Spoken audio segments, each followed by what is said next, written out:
이 시간 마음과 뜻과 정성을 다하여 우리 하나님께 예배드리겠습니다.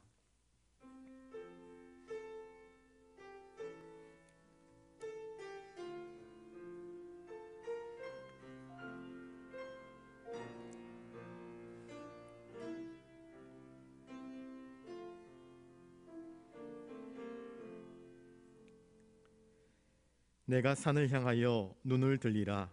나의 도움이 어디서 올까? 나의 도움은 천지를 지으신 여호와에게서로다. 여호와는 너를 지키시는 이시라.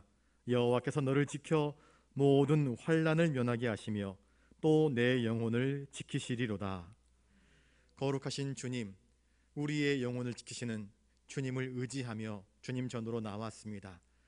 지난 주일 이후 3일을 살면서 많이 엎어지고 많이 고달프고 많이 힘들었습니다. 주님이 너무 그리워 주님 말씀을 사모하며 주님 전에 나왔습니다. 주님을 찬양하기 원하옵나이다. 우리 입술에 힘을 주셔서 주님을 찬송케 하시고, 우리 입술에 힘을 주셔서 주님 기도케 하시고, 또한 우리에게 주님 말씀하여 주셔서 하늘의 위로를 맛보게 하여 주시옵소서. 이 예배를 통하여서 주님 홀로 영광 받아 주시옵소서. 존귀하신 예수님의 이름으로 기원하옵나이다. 아멘. 찬송가 531장 부르신 후에 손혜경 권사님 기도하시겠습니다.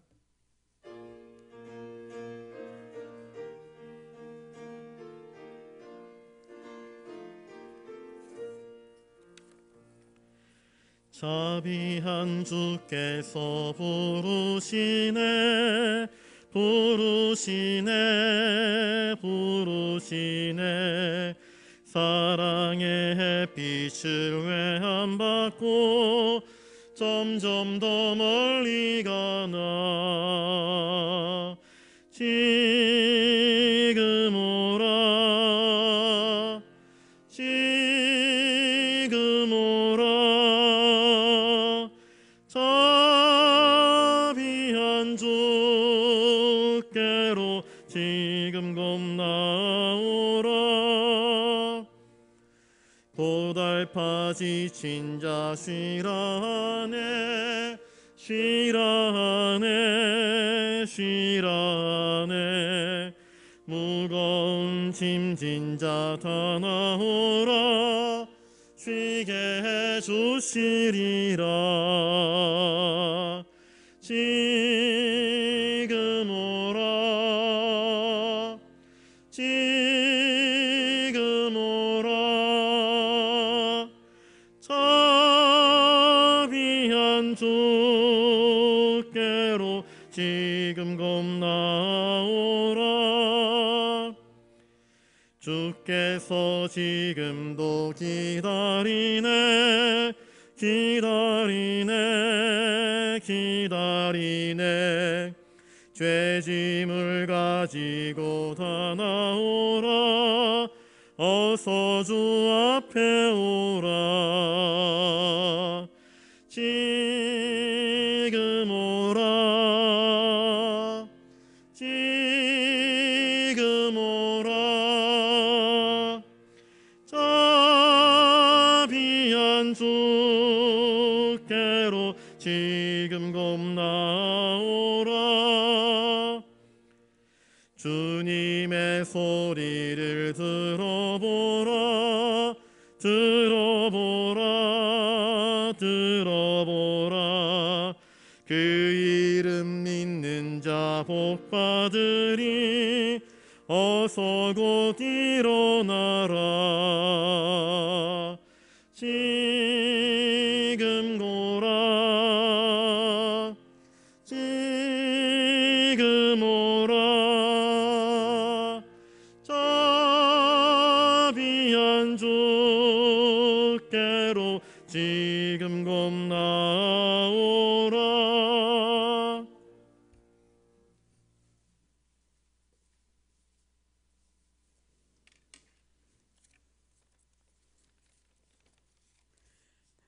하나님 아버지 감사합니다. 지난 한 주간도 험한 세상에서 우리들을 지켜주시고 보호해 주시고 예배 드릴 수 있도록 인도하여 주시니 감사드립니다. 오늘도 주님의 은혜가 별하여 그 은혜를 간절히 사모하는 마음으로 주님께 예배드리는 이 시간에 성령 충만케 하여 주옵소서. 세상의 근심과 염려를 십자가에 내려놓게 하시면 주님의 평안이 우리의 심령 가운데 넘치게 하시고 눈과 귀를 열어 주의 예배 가운데 임재하여 주옵소서. 영광을 바라볼 수 있게 하여 주옵소서. 주님 모든 가정이 사랑이 충만한 가정이 되도록 은혜를 주옵시고 믿음 안에서 감사가 넘치는 사랑이 되게 하여 주옵소서. 귀한 가정으로 세워주시고 우리가 모여서 하나님의 영광을 나타내는 귀한 가정들로 세워주시옵시고 우리가 모여서 예배 드릴 때에 이 시간 주님의 영광을 바라볼 수 있게 열어주옵소서. 주님의 신령한 만남을 통해 우리의 영혼이 새로워지고 예배를 통해서 주님 회복과 치유와 마음속의 기쁨과 은혜가 넘치는 시간이 되게 하여 주옵소서. 모든 직분 맡은 성도들에게 주님께서 함께하여 주셔서 신앙을 가지고 능력 있게 모든 역할을 감당할 수 있게 하여 주옵소서. 마리아 찬양대회 찬양 기뻐 받아 주시옵시고 목사님이 전하실 말씀 위에도 능력과 장중에 붙들어 주옵소서. 모든 것을 감사드리며 예수님의 이름으로 기도드렸습니다. 아멘.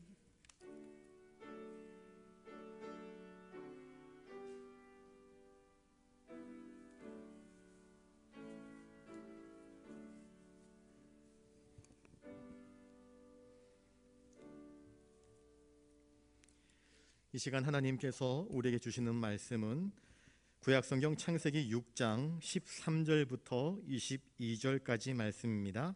구약성경 7면에 있습니다. 13절부터 마지막 절까지 한 절씩 교독하겠습니다. 제가 먼저 읽습니다.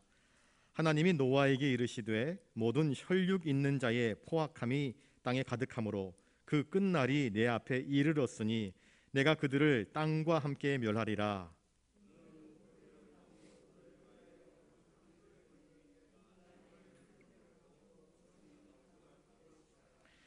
내가 만들 방주는 이러하니 그 길이는 300규빗, 너비는 50규빗, 높이는 30규빗이라.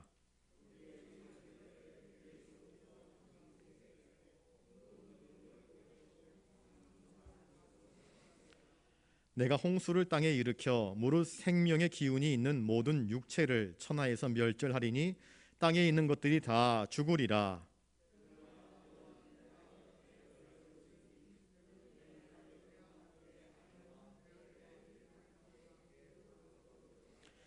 혈육 있는 모든 생물을 너는 각기 암소 한 쌍씩 방주로 이끌어 들여 너와 함께 생명을 보존하게 하되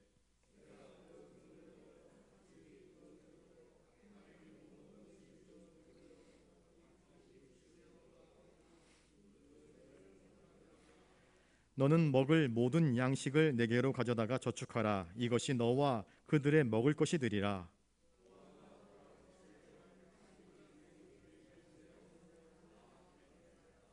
아멘.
귀한 찬양 감사드립니다. 기도하겠습니다.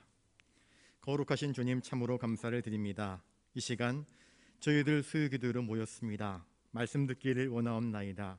우리의 눈을 정결케 하시고 우리의 귀를 정결케 하여 주시옵소서. 무엇보다 우리의 마음이 하나님을 향하여서 열린 마음 되게 하여 주시옵소서. 주시는 말씀 한 구절 한 구절이 우리의 심령 골수를 찔러 쪼개며 하나님의 사람으로 온전케 하며 새롭게 하며 능력을 덧입고 위로받게 하여 주시옵소서. 감사를 드리오며 존귀하신 예수님 이름으로 기도드리옵나이다. 아멘. 이 시간 우리 옆에 분들과 인사를 나누겠습니다. 세상과 구별된 삶을 삽시다. 예, 우리는 그리스도인들입니다. 인생을 살되 세상 사람 꼭같이 따라가는 삶이 아니라 세상과는 좀 다른 구별된 삶을 살아가는 저와 여러분 되시기를 주님의 이름으로 축복합니다. 왜 구별된 삶을 살아가야 하는가? 노아의 시대 때에 다른 사람들은 다 똑같이 살았습니다. 죄로 살았잖아요. 죄로. 거짓말로 살고 탐욕으로 살고 정욕으로 살고 자기 멋대로 살지 않습니까? 죄악이 가득가득합니다. 죄악이 부글부글 끓어서 마치 용광로처럼 타올랐습니다. 하나님 보시니까 하나님이 한숨 나오고 탄식하고 근심하실 만큼 세상은 죄로 가득해버리고 말았습니다. 하나님이 사람을 지으시고 심히 기뻐하셨는데 하나님이 심히 기뻐하셨던 그 존재가 이제는 하나님을 탄식하게 만드는 존재가 되어버리고 말았습니다. 그래서 하나님이 7절에 보시면 창조하신 사람과 가축과 기는 것과 공중의 새까지 심판해야 되겠다, 그렇게 작정하셨습니다. 하나님은요, 인간을 미워하지 않습니다.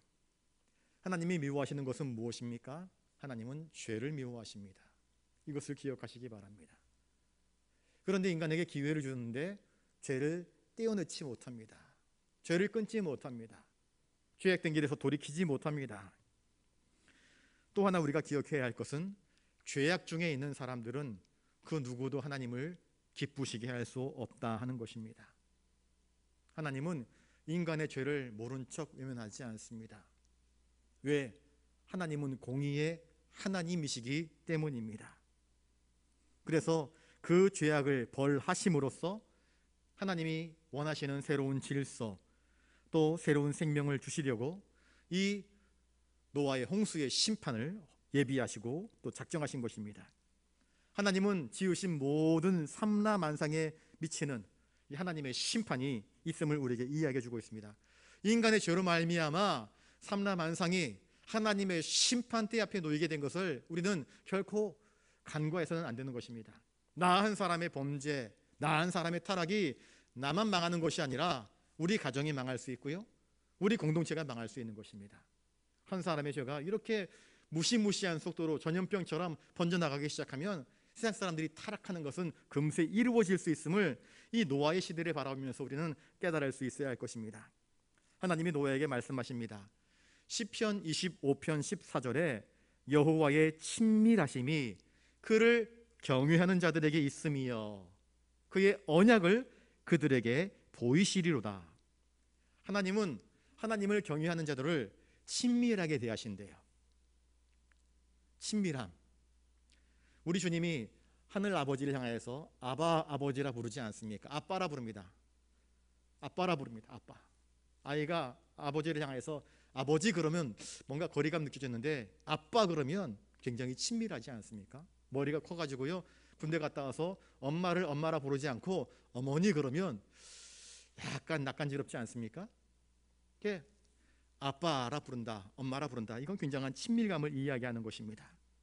여호와를 아빠 아버지라 부르며 경외하는 자들에게 하나님은 당신의 언약을 그들에게 나타내 보이신다 말씀합니다. 노아는 당대의 의인이라 이야기합니다. 그가 진짜 의인입니까? 그는 실수가 없습니까? 그는 죄가 없습니까? 그렇지 않습니다. 그런데 그는 늘 하나님을 찾습니다. 쪼르르 하나님께 달려와 하나님, 제가 이런 죄를 저질렀습니다. 용서하여 달라고 하나님께 간구합니다. 세상과 구별된 삶을 살아갑니다. 경건한 척하는 것이 아니라 경건을 추구하는 인생의 길을 살아갑니다. 하나님 보시기에 아름다운 인생을 살아갔던 것입니다. 그래서 하나님은 노아를 바라보시면서 하나님이 품으신 계획을 말씀하십니다. 노아야, 내가 세상에 사람 지은 것을 바라보면서 탄식이 나오는데 너 하나만큼은 그렇지 않구나. 내가 너에게 나의 비밀을 알려줄게 하면서 심판의 메시지를 선포하십니다. 심판의 메시지만 선포하시는 것이 아니라 노아야 너를 통하여서 새 역사를 창조하겠다, 자비의 메시지도 노아에게 허락하십니다. 하나님이 소돔을 멸하시기로 작정하였을 때 그냥 멸하신 것이 아니라 아브라함에게 자신의 결심을 이야기해 주셨던 것처럼 이 악한 세상, 죄로 가득한 이 세상을 하나님이 심판하시겠다 노아에게 말씀하셨습니다.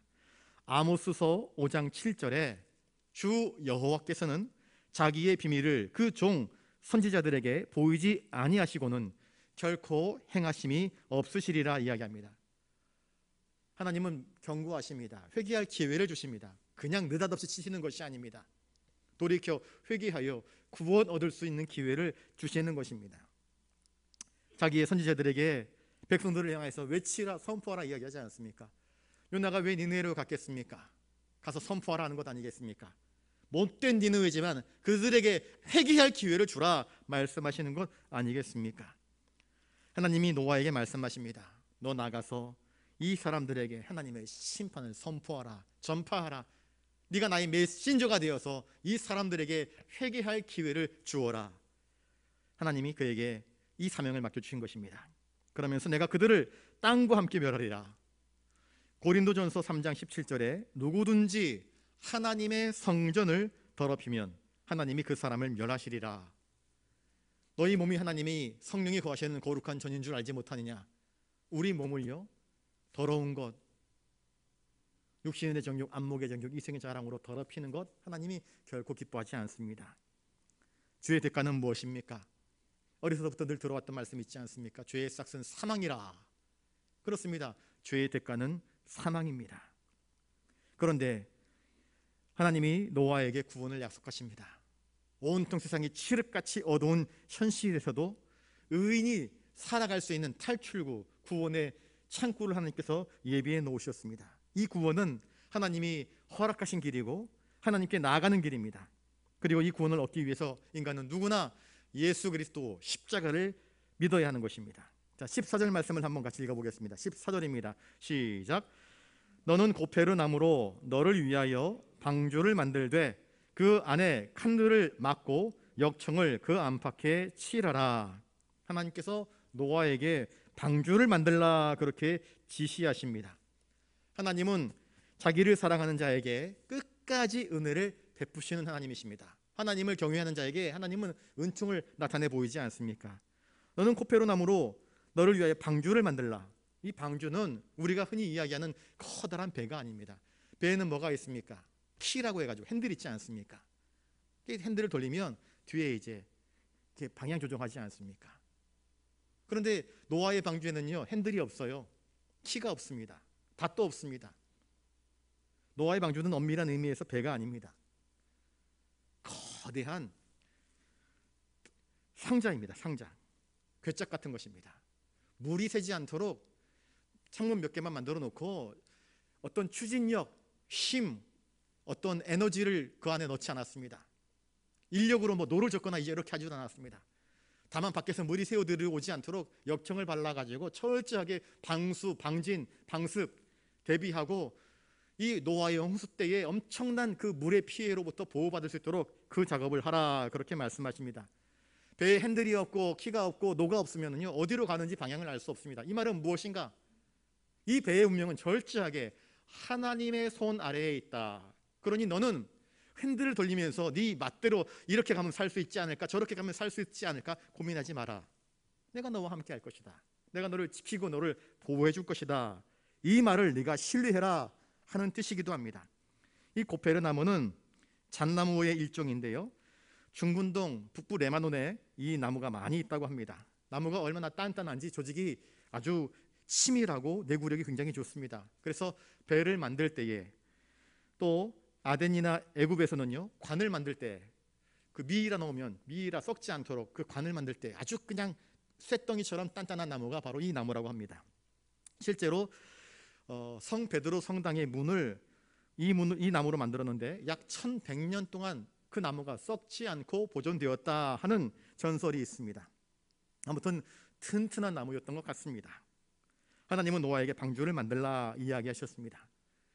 보통 방주가 아니라 그 밑에 보시면 15절에 보시면 길이가 300, 너비가 50, 높이가 30규빗이 되는 엄청난 큰 배를, 지금 기술로만 해도 보통 상상이 되지 않는 엄청난 큰 배를 만들라, 그렇게 명령하셨습니다. 이것은 노아에게 믿음과 인내와 순종을 요구하는 일종의 테스트였습니다. 여러분, 우리의 믿음이란 과연 무엇일까? 신앙이란 무엇일까? 사도신경을 달달달달 외우고 주기도문을 달달달 외우고 교리문답 때 내가 외운 것 목사님이 질문하면, 장로님이 질문하면 하나도 막힘이 없이 다 고백할 수 있는 것, 이게 신앙일까? 그건 아닙니다. 그건 신앙이 아닙니다. 그건 교리를 많이 암송하고 있는 것이죠. 머리가 좋은 것이죠. 머리가 좋은 것으로 구원 얻는가? 그렇지 않다고 성경은 우리에게 가르쳐주고 있습니다. 노아의 믿음은 무엇입니까? 하나님이 나에게 주신 그 말씀을 전적으로 신뢰하며 어처구니 없는 요구였습니다. 큰 배로 왜 만드시지? 우리 가족 기껏 해봐야 8명밖에 안 되는데 8명 탈 수 있는 배 만들면 되지 않을까? 노아는 의심하지 않습니다. 하나님께 묻고 따지지 않습니다. 하나님 왜요? 왜 그렇게 큰 배를 지어야 돼요? 그렇게 하나님께 의문을 제기하지 않았습니다. 하나님 말씀하시니까 그저 순종할 뿐입니다. 역청을 그 안팎에 칠하라, 그렇게 있습니다. 하나님의 사람 모세가 어린 나이에 살기 위하여서 엄마가 자그만한 갈대 상자를 만들어 가지고 물에 띄우잖아요. 그때 썼던 단어랑 이 방주라고 하는 단어가 똑같은 것은 우연의 일치가 결코 아닙니다. 그 모세가 누웠던 갈대 상자도 역청을 발라 가지고 물이 스며들지 않도록 모세를 건지는 역할들을 감당하는데, 이것이 다 의미가 있는 것입니다. 역청이라는 말의 그 어근, 그 말의 원뜻을, 뿌리를 찾아보니까 영어로 해석하면은요, cover, C-O-V-E-R, 덮는다 하는 뜻이 있는데요, 이것은 무엇을 뜻인가? 하나님께서 우리 인간의 죄를, 왜 노아라고 죄가 없겠습니까? 그 죄를 덮어주신다, 가려주신다 하는 뜻을 가지고 있는 것입니다. 하나님의 용서, 속죄가 그 속에 있는 것입니다. 모든 인간이 다 멸망할 수밖에 없는데 하나님께서 노아를 덮어주시는 것입니다. 그의 부족함, 그의 연약함을 덮어주셔서 그가 살아갈 수 있는 은혜의 방주를 하나님께서 만들라 하시는 것 아니겠습니까? 15절 말씀을 또 읽습니다. 15절입니다. 시작. 내가 만들 방주는 이러하니 그 길이는 300규빗, 너비는 50규빗, 높이는 30규빗이라. 하나님, 나 이거 너무 커서 좀 하나님 좀 크기를 좀 줄여주시면 안 될까요? 그렇게 하지 않습니다. 하나님께서 노아에게 요청하셨을 때 노아는요, 자신의 사상, 자신의 감정, 자신의 계획 전혀 개입하지 않았습니다. 들어가지 않습니다. 저를 따라서 한번 해볼까요? 하나님의 구원 계획에는 인간의 사상이나 인간의 감정이 들어갈 수 없습니다. 하나님의 구원 계획에는 인간의 그 어떤 것도 더하거나 빼거나 할 수 없습니다. 하나님의 구원 계획은 전적으로 하나님의 주권이기 때문입니다. 광야에서 성막을 지을 때도 방주와 마찬가지로 하나님께서 모세에게 성막은 이렇게 지어라, 모세에게 명령을 내렸습니다. 모세가 하나님 이왕 지을 거 말입니다. 좀 좋은 나무에다가 금도 좀 갖다 붙이고 좋은 것도 좀 갖다 붙이고 자개도 좀 갖다 붙이고 얼마나 좋습니까? 그런데 모세는 거기에 하나님 이러쿵 저러쿵 딴지를 걸지 않습니다. 하나님께서 지시하시는 대로 그 양식대로 고스란히 지었던 것입니다. 죄인의 구원에 관련된 모든 문제는 하나님의 주권에 속한 부분이기 때문에 인간의 사상 감정이 들어가서는 안 되고 들어갈 수도 없는 것입니다. 규빗이란 이 팔꿈치에서부터 이 손끝까지입니다. 성수의 규빗은요, 여기다보다 하나 더 얹습니다. 그래서 서양 사람하고 우리나라 사람하고 이 손의 길이가 좀 다르지 않습니까? 그래서 학자들마다 그 센치가 최소가 45.6, 최고는 60cm까지 이렇게 잡더라고요. 그래서 실제로 네덜란드 사람인 얀센이라고 하는 박사가 1690년에 이 방주의 모양대로 배를 건조한 적이 있습니다. 방주를 만들었죠. 그랬더니 비슷한 배의 용량보다 3분의 1의 짐을 더 실을 수 있었다 하는 이야기가 나옵니다. 방주의 내부는 중층을 이루고요, 각 방을 구성하고 있습니다. 맨 아래층, 중층, 그리고 상층. 그 규모나 건조상의 치밀함이 오늘날의 선박 기술로도 쉽게 짓기 힘든 내용입니다. 8명 가지고 배를 짓는다? 상상도 할 수 없는 일입니다. 그런데 가능했던 이유는 과연 무엇일까? 노아에게는 8명의 가족밖에 없었지만 그 배는 몇 년 동안 건조되었을까요? 제가 중공업 앞에, 울산에 살 때 중공업 앞에 살았습니다. 배가 엄청 큽니다. 차로 뺑 둘러다니는데 그 위에 축구장 몇 개가 있는 그런 배들이 건조됩니다. 거기에 달라붙는 사람들이 한두 명이 아닙니다. 페인트값만 12억 든다니까 말이 다 했지요. 페인트값만. 그게 그런 배 한 척이요, 조 단위로 가격이 매겨집니다. 여러분, 조 단위 상상도 못하죠. 이게 동그라미가 몇 개 붙는지 셀 수도 없습니다. 그런데 노아가 그 큰 배를 만들었습니다. 물 위에 뜰 수 있는 상자 모양의 배, 배라고 이야기할 수 없는 박스 모양의 배. 재료는 고대 원시림에는 나무들이 많았을 것입니다. 그리고 노아는 족장이었기 때문에 경쟁 능력이 있어서 사람을 사서 나무를 자르거나 실어 오르거나 하는 일들이 있었을 것입니다. 아무튼 120년 동안의 그 긴 시간 동안 배를 짓습니다. 배를 짓는 행위 자체가 세상 사람들에게 하나님의 심판이 다가오고 있다 하는 것을 알리는 상징적인 표시이기도 했습니다. 방주를 짓는 목적은 무엇입니까? 하나님이 홍수로 이 세상을 심판하신다 하는 것을 세상 사람들에게 알리시는 것입니다. 방주의 영적인 의미는 또한 무엇입니까? 하나님이 직접 설계하신 것입니다. 하나님의 구원은 하나님이 직접 작정하시는 것입니다. 이 방주는 신약시대 우리 교회를 상징합니다. 그래서 우리 교회를 향해서 많은 성도들이 기도할 때 우리 부산영락교회가 세상을 향한 구원의 방주가 되게 해주십시오 기도하지 않습니까? 그래서 교회를 상징하는 것입니다. 궁극적으로는 우리의 구원의 유일한 방주 되시는 예수 그리스도를 상징하는 것입니다. 이 방주는 너무 커서 사실 바다를 항해하기에는 적당하지 않습니다. 아까 말씀드렸다시피 핸들도 없고 키도 없고 노도 없고 거기다가 돛을 달아놓은 것도 아니고 도대체 어떻게 가란 말이냐. 전적으로 하나님의 손에 의지하여서 물이 줄어들 때까지 물 위를 그저 떠돌아 다닐 수밖에 없는 배였습니다. 그러니 하나님이 역사하시고 하나님이 운행하시고 하나님이 지키시고 보호하시 않으신다면 아무짝에도 쓸모없는 네모반듯한 네모난 배였습니다. 하나님은 노아와 그의 가족들에게 그 방주를 지으라 그렇게 명령하셨습니다. 여러분, 그 명령에 노아와 그의 가족들은 믿음으로 순종하였습니다. 16절을 같이 한번 읽어볼까요? 16절입니다. 시작. 거기에 창을 내되 위에서부터 한 규빗에 내고 그 문은 옆으로 내고 상중하 3층으로 할지니라. 모세가 성막을 지을 때 고스란히 하나님께서 보여주신 양식대로 순종했던 것처럼 노아도 여호와께서 말씀하시는 대로 고스란히 순종합니다. 위로 창을 냈다. 그 창을 향해서 하나님을 향하여 기도하는 것입니다. 다니엘이 창을 열어놓고 예루살렘을 향하여 기도했던 것처럼 기도의 창을 하나 열어놓은 것입니다. 상층, 중층, 하층.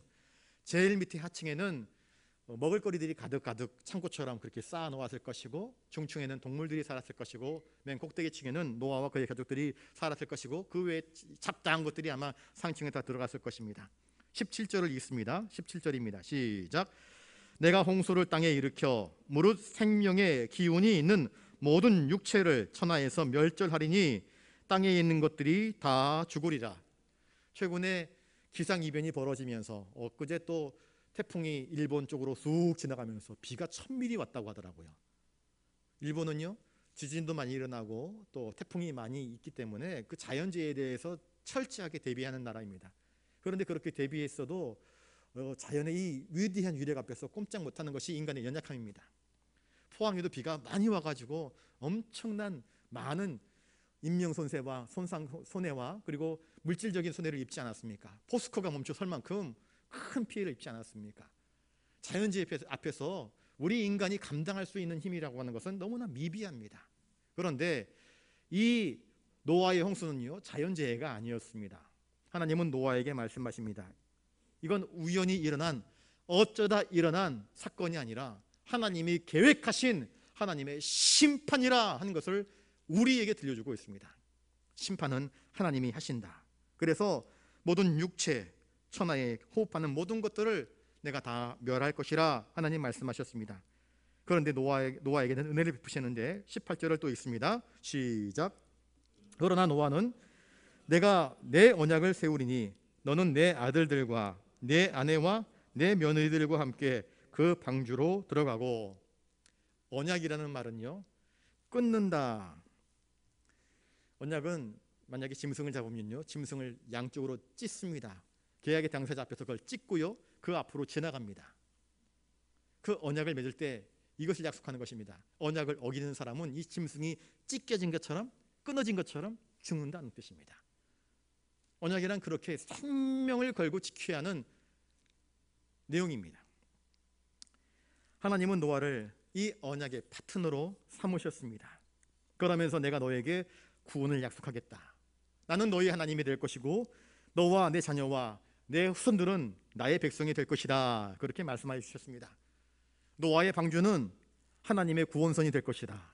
그 방주 안에 들어간 너와 너의 가족들은 분명히 목숨을 보존하게 될 것이라 말씀하여 주셨습니다. 중국 성도들은 배선자, 우리 일이어 편주 그러는데 그 배 주자 옆에 8팔자, 그 밑에 입구자가 쓰여 있습니다. 그러니까 배에 8명의 입이 있다. 배에 8명의 사람이 있었다. 그래서 배선자가 노아의 방주를 상징하는 것이라 그렇게 한자가 그렇게 풀이된다 이야기합니다. 이 언약은 일방적인 언약이 아니었습니다. 서로 간에 지켜야 할, 하나님과 노아가 지켜야 할 언약이었던 것입니다. 19절을 또 읽습니다. 시작. 혈육이는 모든 생물을 너는 각기 암소 한 쌍씩 방주로 이끌어들여 너와 함께 생명을 보존하게 하되. 20절. 새가 그 종류대로, 가축이 그 종류대로, 땅에 기는 모든 것이 그 종류대로 각기 둘씩 내게로 나오리니 그 생명을 보존하게 하라. 노아는 방주를 지으면서 그 시대의 사람들에게 하나님의 심판의 때가 점점 다가오고 있다. 배가 완성되면 완성될수록 사람들은 그 배의 의미를 알지 못한 때에 미친 짓 한다 손가락질 하겠지만 노아는 선포합니다. 하나님의 심판의 때가 다가오고 있어. 너희들 회개해야 돼. 돌이켜야 돼. 그렇게 살면 안 된다. 방주의 문은 열려 있습니다. 들어오라. 아무도 방주에 들어가지 않습니다. 하나님은 그 시대의 모든 사람들에게 회개하여 하나님께로 돌아오라 하는 선포자로서 노아를 세우셨습니다.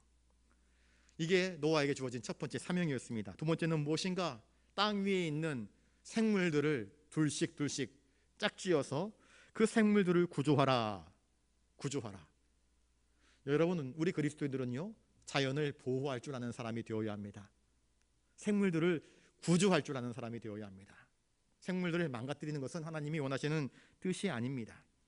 대홍수 가운데에서 인간의 행위가 아니라 하나님의 뜻으로 말미암아 이 자연 속에 있는 생물들이 완전히 멸종되지 않도록 보존하게 하시는 사명을 하나님이 노아에게 맡기신 것입니다.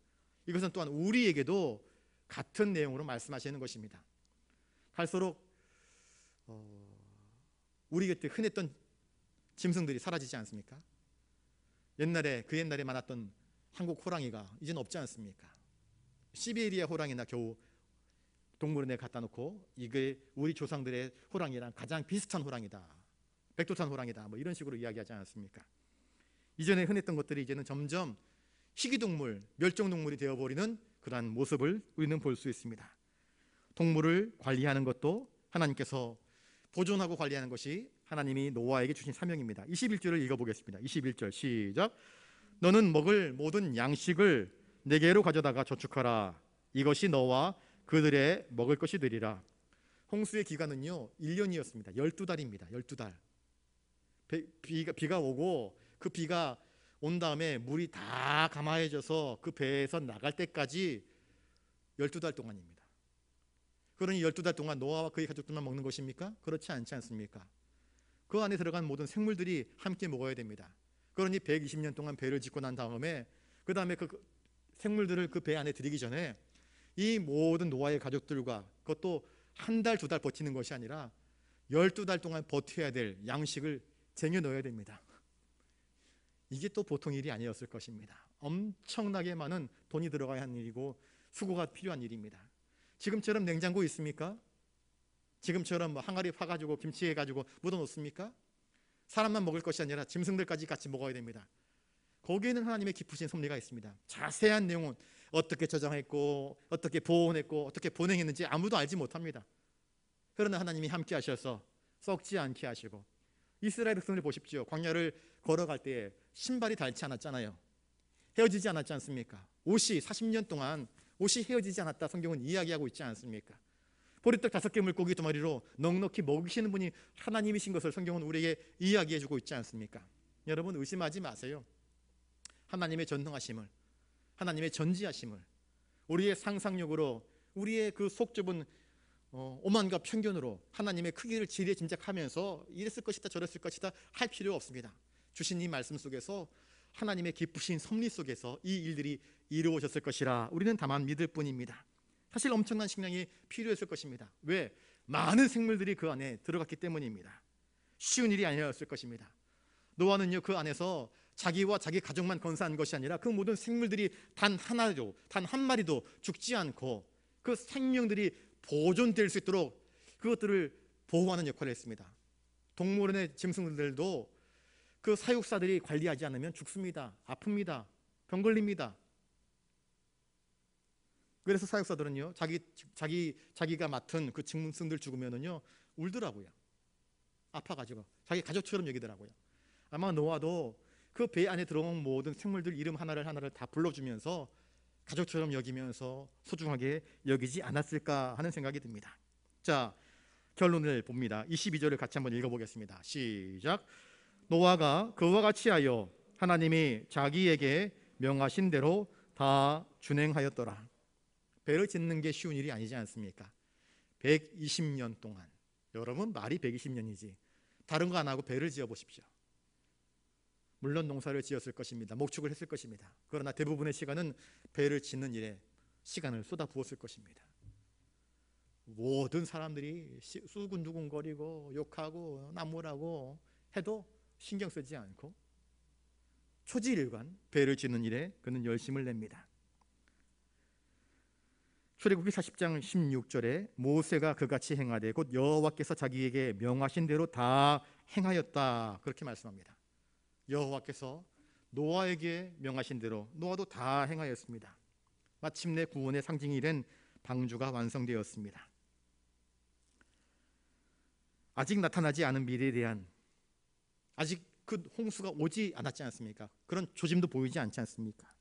그런데 노아는 믿음으로 그 배를 지었습니다. 히브리서 11장 7절에 믿음으로 노아는 아직 보지 못하는 일에 경고하심을 받아 경외함으로 방주를 예비하여 그 집을 구원하였으니 이야기합니다.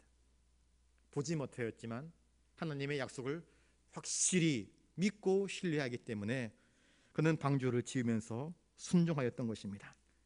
하나님의 명령대로 방주를 띄엄띄엄 짓는 것이 아닙니다. 최선을 다해서 그 배를 지었습니다. 믿음과 인내로서 그 임무를 완수해 내고야 말았습니다.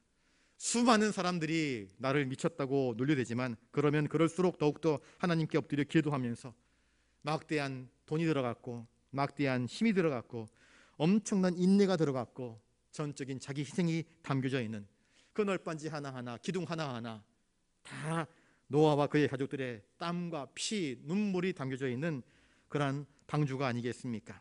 전적인 자기 희생이 없이는 이루어질 수 없는 그 일을 이루어내고야 말았습니다. 의심 없는 믿음으로 그 일을 감당해 내었던 것입니다. 인생을 살면서 우리도 수없이 많은 어려움들을 만날 수 있습니다. 그럴 때 노아처럼 오직 믿음으로 이겨내는 저와 여러분들 되시기를 바랍니다. 방주를 지을 때 때로 왜 시험에 안 들겠습니까? 하나님, 이제 겨우 기둥 세웠는데 이거 언제 다 짓지? 왜 그런 마음 안 들겠습니까? 그러다 포기하지 않고 짓고 또 짓습니다. 힘이 지쳐 고날 때쯤 되면 하나님께서 말씀하시지 않았겠습니까? 노아야, 힘내라, 힘내라. 왜 망치 소리가 안 들리냐? 다시 힘을 내라, 힘을 내라 했겠지요. 그는 배를 지을 때까지 일손을 멈출 수 없었습니다. 포기할 수 없었습니다.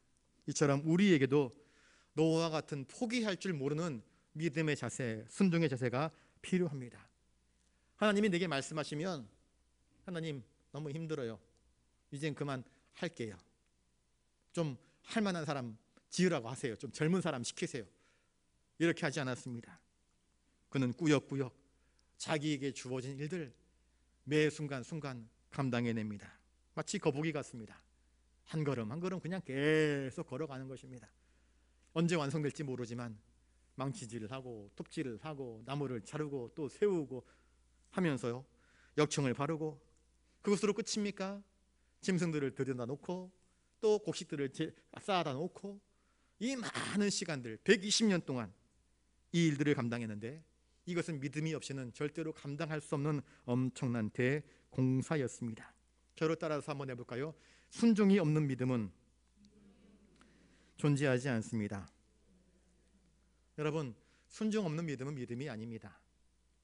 믿음은 순종이 반드시 동반되게 되어 있습니다. 노아는 순종하는 믿음으로 하나님께 엎드려 경배하면서 마침내 하나님께서 자신에게 주신 구원의 방주를 완수해내고 말았습니다. 저와 여러분들도 하나님께서 우리에게 주신 구원의 방주로 허락하신 예수를 바라보면서 우리가 달려가야 할 믿음의 길들을 달려가는 일에 짐 빠지고 지쳐버리고 낙심하는 것이 아니라, 그럴 때마다 툭툭 털고 하나님 또 한번 가볼게요, 걸어가 볼게요, 포기하지 않고 전진 또 전진 또 전진하면서 힘들 때 넘어진 자, 힘들 때 주저앉은 자, 야 가자 또 힘내자 하면서 믿음으로 우리가 달려가야 할 그 길을 마침내 완수하고 완성할 줄 아는 그러한 노아와 같은 믿음을 살아가는 저와 여러분 되시기를 주님의 이름으로 축복합니다. 기도하겠습니다. 거룩하신 주님, 하나님께서 노아에게 심판을 말씀하시면서 너와 내 가족들을 위하여서 방주를 만들라 지시하여 주셨습니다. 작은 방주도 아니고 너무나 거대하여서 감히 상상도 할 수 없었던 그 거대한 배를 노아는 지어야만 했습니다. 120년 동안 공사가 이어지는 과정 가운데 낙심도 될 만하고 포기도 할 만하지만 끝끝내 포기하지 않고 하나님이 지시하신 대로, 명령하신 대로, 말씀하신 대로 나의 구원의 방주가 되는 그 방주를 마침내 완수하고 말았던 노아처럼 우리도 우리에게 주어진 삶의 자리에서 우리가 감당해야 할 그 사역들을 꾸역꾸역 잘 감당하며 인내하며 믿음으로 순종으로 감당할 수 있는 은혜를 허락하여 주시옵소서. 주님 부르시는 그날까지 주님 포기하지 아니하고 낙심하지 아니하고 믿음의 장성한 분량에, 그리스도의 장성한 분량에 이르는 우리가 되게 하여 주시옵소서. 감사를 드리오며 존귀하신 예수님 이름으로 기도드리옵나이다. 아멘. 찬송가 532장입니다.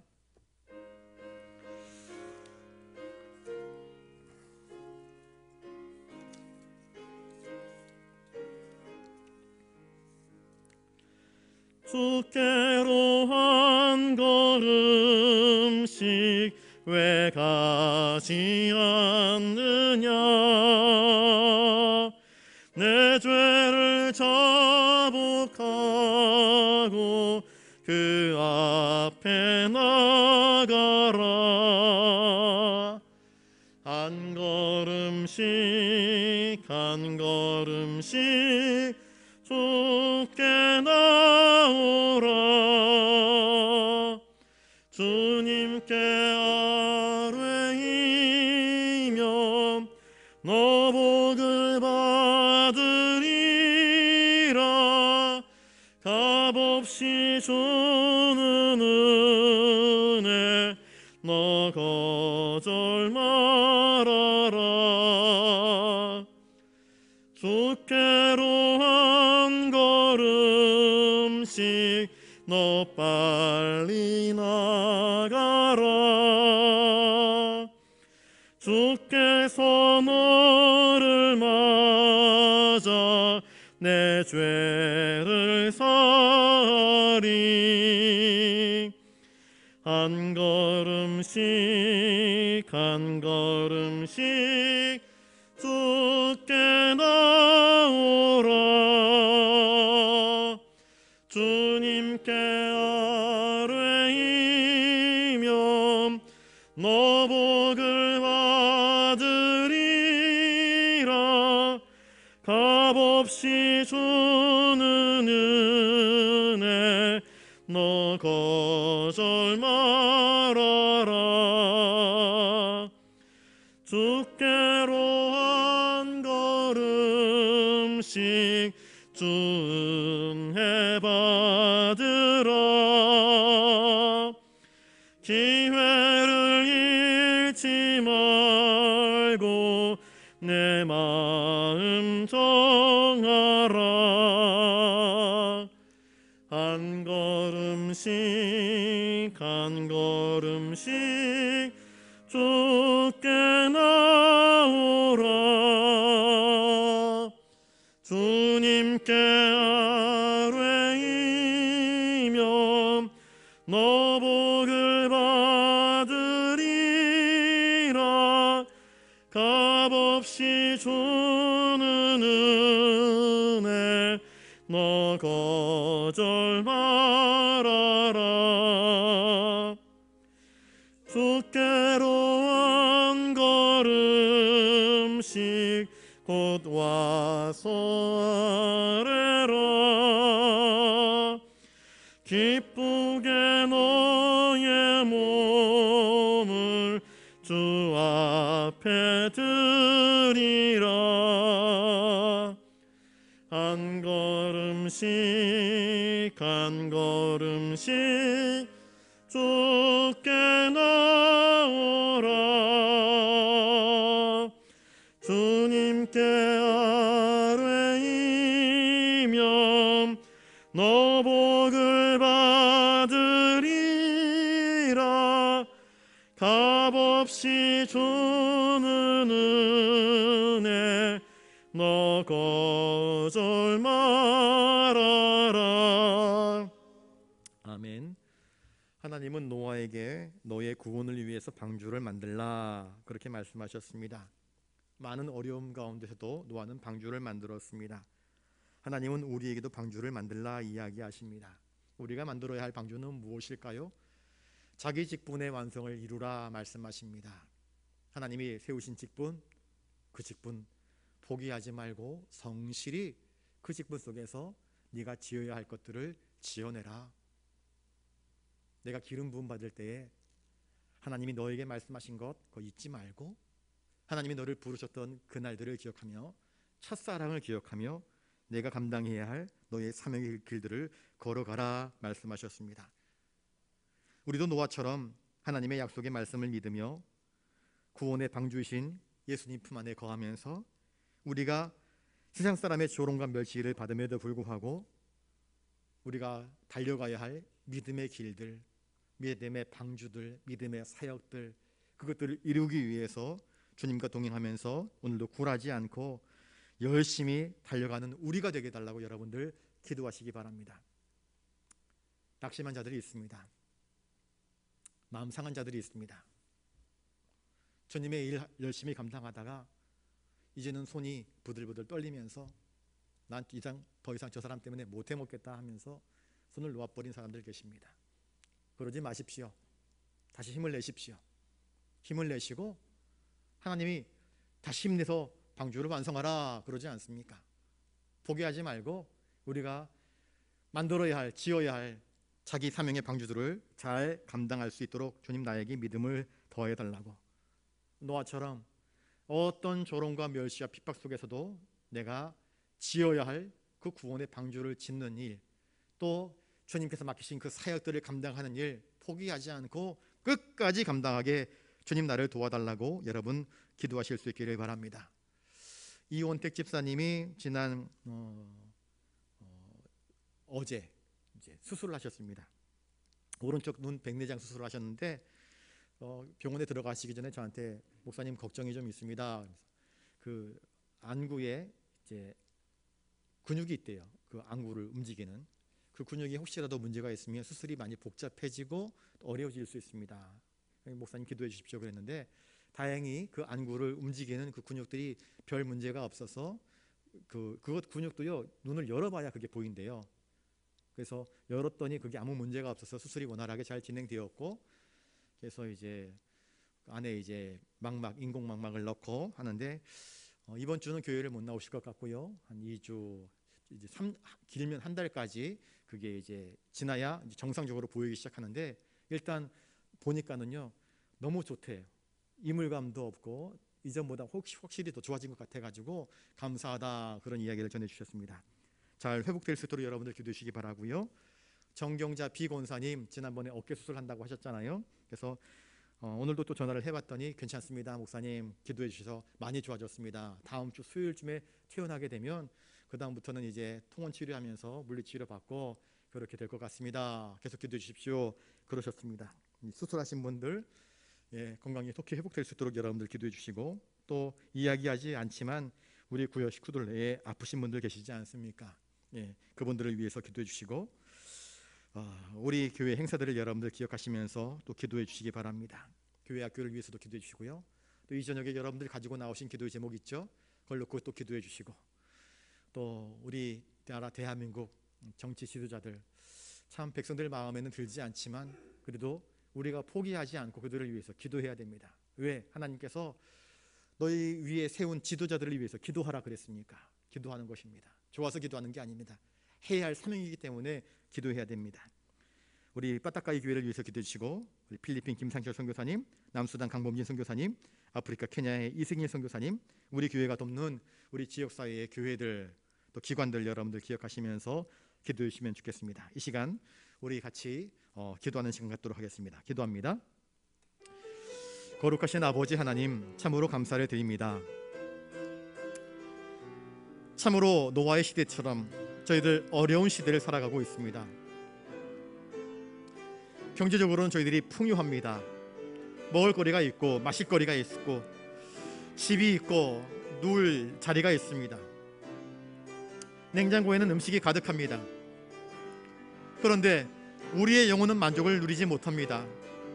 우리의 영혼은 감사를 잃어버린 지 오래되었습니다. 늘 무엇인가 부족한 것 같고 늘 무엇인가 불편하고 우리 마음은 갈대처럼 이 바람에 저 바람에 흔들거립니다. 주님, 이 흔들리는 우리의 마음들을 붙잡아 주시옵소서. 우리의 소망이 오직 예수 그리스도이신데 그리스도가 아닌 다른 세상의 허탄한 것들을 바라보게 될 때에 우리의 눈과 마음은 미혹되어지고 시험에 빠지고 좌절되고 비교함으로 낙심할 때가 너무나 많습니다. 심지어 우리는 교회를 비교합니다. 심지어 우리 자녀를 비교합니다. 심지어 남편을 비교하고 아내를 비교합니다. 그럴 때마다 우리 마음은 무너지고 또 아파옵니다. 하나님, 이런 마음을 다 제거하여 주시옵소서. 주님 바라보게 하여 주시옵소서. 우리에게 베푸신 은혜가 이렇게 많은데 은혜를 바라보지 못하고 감사를 잃어버리지 않도록 하여 주시옵소서. 하나님, 주신 모든 것들에 대해서 다시 감사를 회복하게 하여 주시옵소서. 아름다운 교회 주심에 감사, 아름다운 아내, 좋은 남편 주심에 감사, 귀한 아들, 딸 주심에 감사, 일할 수 있는 일터 주심을 감사, 건강 주심을 감사, 찬양할 수 있음을 감사, 기도할 수 있음을 감사, 예배할 수 있음을 감사 하는 우리가 되게 하여 주시옵소서. 주님께서 우리에게 맡기신 일들이 있습니다. 우리를 귀하게 여기셔서 직분 맡겨주셨습니다. 목사로, 장로로, 안수집사로, 권사로, 서리집사로, 재직과 성도들로 저희들을 택하여 불러주셨습니다. 하나님, 주님의 거룩하신 성도라는 이름에 부끄럽지 아니한 삶을 살아갈 수 있도록 주님 우리를 붙들어 주시옵소서. 잘 살게 하여 주시옵소서. 잘 살되 나만을 위한 잘 삶이 아니라 하나님 앞에서, 사람들 앞에서 부끄러움이 없는 정직한 삶, 의로운 삶, 진실한 삶, 아버지 하나님의 마음을 닮은 삶, 예수님을 닮은 삶, 사랑하는 삶, 섬기는 삶, 온유한 삶, 겸손한 삶, 주님을 닮아가는 삶, 따르는 삶을 살게 하여 주시옵소서. 주님 맡기신 사명들을 우리가 잘 감당케 하여 주시옵소서. 피곤하다고, 지쳤다고, 다른 사람 때문에, 어떤 것 때문에 우리가 감당해야 할 그 사역들을, 사명들을 포기하지 않도록 주여 우리의 믿음을 새롭게 하여 주시옵소서. 주여 은총 내려 주시옵소서. 잃어버린 첫사랑들을 회복할 수 있도록 주님 저희들에게 은총을 허락하여 주시옵소서. 다만 이 악한 시대에 우리를 택하여 부르셔서 하나님의 일꾼 되게 하시고 하나님의 교회에서 일하게 하신 그 은혜를 기억하며 작지만 한 가지 한 가지 맡겨진 그 일들에 최선과 충성을 다하며 우리가 지어야 할 믿음의 방주들을 지어나갈 수 있도록 주님 저희들에게 은총을 허락하여 주시옵소서. 교회에 아프신 분들 계십니다. 우리 이혼택 집사님 백내장 수술하였습니다. 깨끗하게 고침받아서 시력이 온전히 회복되어서 더 밝은 눈으로 성경 말씀 보게 하시고 더 밝은 눈으로 형제를 바라보게 하시고 자매를 바라보게 하시고 그 아름다운 눈으로 교회를 위하여 섬길 줄 아는 믿음의 사람 되게 하여 주시옵소서. 정경자 권사님 어깨 수술 잘 되었습니다. 하나님, 이제 다음 주 수요일 날 퇴원할 예정입니다. 이후에 계속해서 물리치료를 받습니다. 치료되는 모든 과정 가운데 함께하여 주시어서 더 이상 어깨로 인하여서 아파하거나 힘들지 않도록 주님께서 그 뼈 위에, 조직 위에, 근육 위에, 골수 위에 은혜를 허락하여 주시옵소서. 하나님, 오늘 이 시간에도 주님의 부르심을 받았지만 요나처럼 혹은 엘리야처럼 낙심하고 아파하고 힘들어하는 분들 계십니까? 주님, 그 마음을 위로하여 주시옵소서. 그 마음에 주님 직접 말씀하여 주시옵소서. 힘을 내라고 주님 위로하여 주시옵소서. 오늘도 선교회 현장에서 눈물 흘리며 기도하는 우리 선교사님들, 태국 바타카이 교회 필리핀 김상철 선교사님, 남수단 강범진 선교사님, 아프리카 케냐 이승일 선교사님, 인도에 세운 우리 교회, 우리 선교사님들과 교회들 붙잡아 주시옵시고, 하나님, 정치 지도자들 위해 하나님께서 함께해 주시옵소서.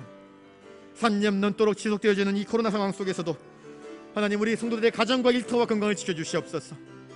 우리의 다음 세대를 주님께서 지켜주시옵소서. 이 저녁에 여러 가지 간구하는 기도의 제목들을 가지고 나와 하나님께 아뢰며 통곡하며 한나처럼 눈물 흘리며 기도하는 당신의 백성들의 간절한 하소연들을 들으시고 응답하여 주시옵소서. 주님 없이는 우리가 한 걸음도 걸어갈 수 없습니다. 주님이 없이는 온통 어둠이고 주님이 없이는 온통 아득할 뿐입니다. 주님, 함께해 주시옵소서. 우리의 길이요, 우리의 진리요, 우리의 등불이 되시며 우리의 생명이 되어 주시옵소서. 우리의 구원이 되어 주시옵시고 우리의 위로가 되어 주시옵소서. 주님만 의지합니다. 주님만 의지합니다. 거룩하신 주님, 온 세상이 죄악으로 물들어 세상을 멸하실 수밖에 없었던 아버지 하나님의 안타까운 심정을 그 누가 헤아릴 수 있겠습니까? 그러나 한 사람 노아가 하나님의 마음을 기쁘시게 하는 거룩한 삶을 살아 구별된 아름다운 삶을 산 것을 저희들이 바라봅니다. 이 시대는 점점 어둑어둑해져 가고만 있는 것 같습니다. 이 시대에 하나님이 기뻐하시는 사람을 찾으셨는데 바로 여기 기도하는 한 사람 한 사람이 하나님이 찾으시는 사람들 되게 하여 주시옵소서. 우리들 가운데에 주의 일들을 감당하다가 아프고 상처받고 낙심하고 주저앉은 이들이 있습니다. 주님, 힘 주시옵소서. 능력 더하여 주시옵소서. 잃어버린 첫사랑 회복되게 주님 성령의 기름 부음을 한 사람 한 사람 머리 위에 심령 위에 가득 부어 주시옵소서. 뜨거운 사랑을 가지고 주님을 따르게 하시고 노아처럼 끝까지 완수하며 믿음의 길에 주님과 동행할 수 있도록 주님 우리 위에 은총을 허락하여 주시옵소서. 다양한 제목들로 기도하였습니다. 나라와 민족과 교회와 선교의 현장과 다음 세대와 아프신 환자분들과 우리들의 삶의 형편들을 하나님께 아뢰었습니다. 이 짧은 시간에 아뢰지 못한 것들이 사실은 더 많습니다. 그러나 눈동자처럼 우리를 헤아리시며 살피시는 주님께서 우리의 형편 가운데 동행하여 주시옵시고 우리가 아뢰지 못한 것까지도 주님께서 헤아리셔서 오직 주님 보시기에 옳은 길, 진리의 길, 생명의 길로, 형통한 길로, 구원받는 길로 우리를 이끄시고 인도하여 주시옵소서. 모든 것 주님께 의지하옵고 존귀하신 예수님 이름으로 기도드리옵나이다. 아멘.